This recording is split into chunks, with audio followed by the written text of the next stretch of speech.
जय हिंद प्यारे बच्चों, कैसे हैं आप सभी। उम्मीद है मस्त होंगे, स्वस्थ होंगे और अपनी तैयारी को लगातार जोरों शोरों से कर रहे होंगे। प्यारे बच्चों, 2-3 दिन का और टाइम बचा है। 24 फरवरी को जब आप एग्जाम में बैठेंगे, कब बैठेंगे? 24 फरवरी, यानी 24 फरवरी को जब आप एग्जाम में बैठेंगे तो उस समय एक प्रश्न आपको देखने को मिलेगा और सबसे पहले मैक्सिमम बच्चे यही प्रश्न करते हैं, जीवन परिचय वाला भाई।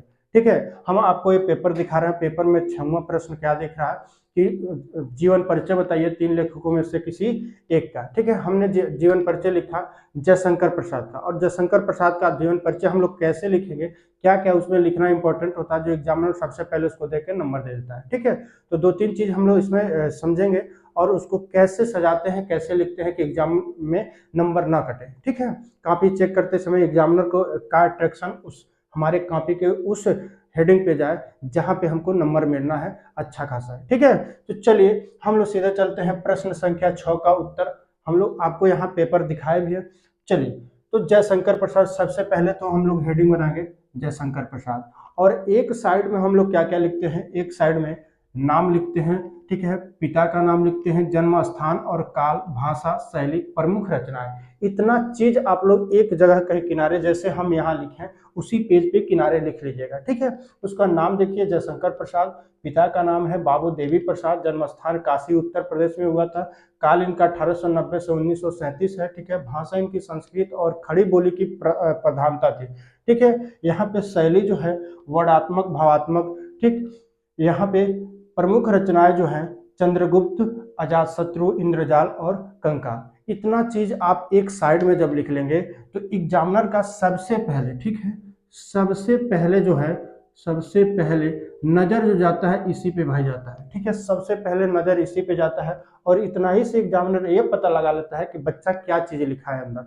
अगर ये चीज आप फ्रंट पे लिख दिए हैं तो भाई ये मान के चलो कि आपको वहीं पे नंबर देके एग्जामिनर आगे बढ़ जाएगा। ठीक है, इसको पढ़ने की जरूरत नहीं होती है, पूरा जीवन परिचय पढ़ने की जरूरत नहीं होती है, क्योंकि जो मेन बिंदु है, मुख्य बिंदु है, वह क्या है, हमने यहाँ पे लिख दिया है।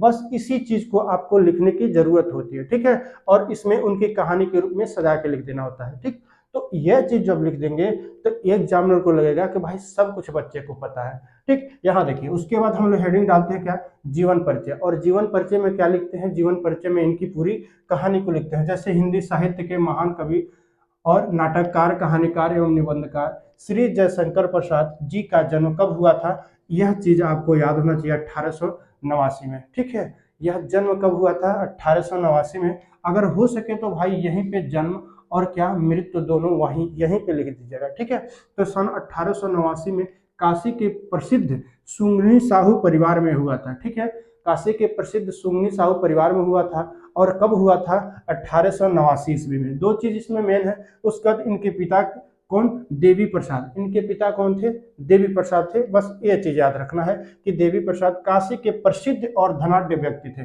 ठीक है, काशी जो बनारस के नाम से जाना जाता है, वहां के प्रसिद्ध और धनाढ्य व्यक्ति के किसके, यानी जयशंकर प्रसाद के पिताजी, जिनका नाम बाबू देवी प्रसाद था। कहानी के रूप में हम लोग जब याद कर लेंगे तो मैटर बना के लिख लेंगे वहां पे। ठीक है, देखें, इनकी प्रारंभिक शिक्षा घर पर ही हुई तथा स्वाध्याय से ही इन्होंने अंग्रेजी, संस्कृत, उर्दू और फारसी का श्रेष्ठ ज्ञान प्राप्त किया। ठीक है, इन्होंने घर पे ही शिक्षा किसका किसका, अंग्रेजी, संस्कृत, उर्दू, फारसी का ज्ञान प्राप्त किया। और उसके बाद क्या कह रहा है कि और साथ ही वेद, पुराण, इतिहास, दर्शन आदि का भी गहन अध्ययन किया। इन सब चीजों का घर पे ही अध्ययन किया। भाई आपको क्या चीज आज के जमाने में आपको क्या क्या चीज मिल रही है, जैसे आपको सारी फैसिलिटीज मिलने के बाद भी आप पढ़ाई नहीं कर पा रहे हैं। जैसे यूट्यूब पे कोई भी क्लास आपको यूट्यूब पे मिल जा रही है, यूट्यूब के बाद आपको बुक चाहे जो भी है वो आपको मिल जा रहा है, ड्रेस है, हर एक चीज वेल मेंटेन हो कर दिए जा रहे हैं, फिर भी आपकी पढ़ाई अधूरी रह रही है।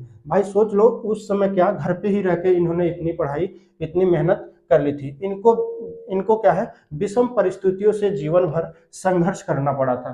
ठीक है, बहुत तरह की परिस्थितियां, माता पिता के मरने के बाद जो भी है, कई तरह की परिस्थिति इनके साथ आए और उस परिस्थिति के साथ ही इन्होंने संघर्ष किया और अपने जीवन को व्यतीत किया। ठीक है, लेकिन इन्होंने हार नहीं मानी और निरंतर साहित्य सेवा में लगे रहे। ठीक है, इन्होंने साहित्य सेवा में लगे रहे, निरंतर प्रयास करते रहे, इन्होंने हार नहीं मानी। अपने जीवन में जो भी क्रियाकलाप चल रहा था उन्होंने करता रहा।